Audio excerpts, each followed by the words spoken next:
जीवित रहता है तो उसको हम लोग कोसते रहते हैं, उसका पैर को हम लोग हिलाते रहते हैं, उसका कुर्सी को हम लोग हिलाते रहते हैं, और जब मर जाता है तो जाके उसका हम लोग माल्यार्पण कर रहे हैं, तब उसको हम लोग बहुत महान बनाते हैं। आदिवासी समाज को अपना लीडर को भी पहचानना होगा, अपना लीडर को भी पहचानना होगा और एकजुटता में रहते हुए सामाजिक मुद्दों में हम लोगों को एकजुट होना होगा। सामाजिक मुद्दों में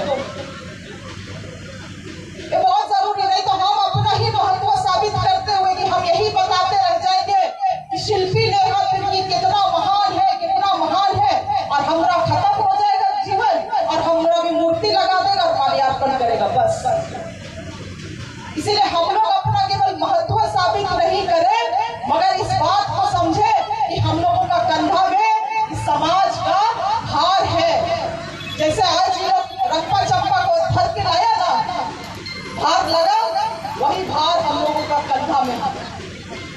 आज हम ये जगह से विश्वनाथ भगत जी को याद करते हैं, जिनके प्रयास से आज भी ये समाज लगातार प्रत्येक साल इस तरह से अपने पाढ़े व्यवस्था को जीवित रखने का संकल्प लेता है।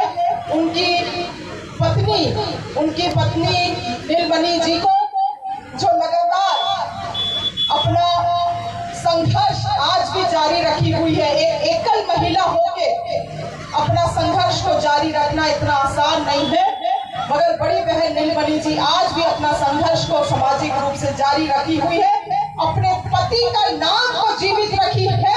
इस महिला को भी आज हम नमन करते हैं। आज यहाँ पे आए हुए सभी लोगों को बहुत बहुत शुभकामनाएं।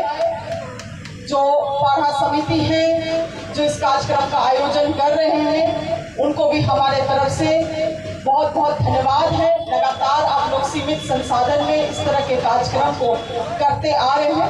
आने वाले समय में हमारा जो भी योगदान, जो भी सहयोग बन पाएगा, उसको हम लोग समाज के लिए, इस समिति के लिए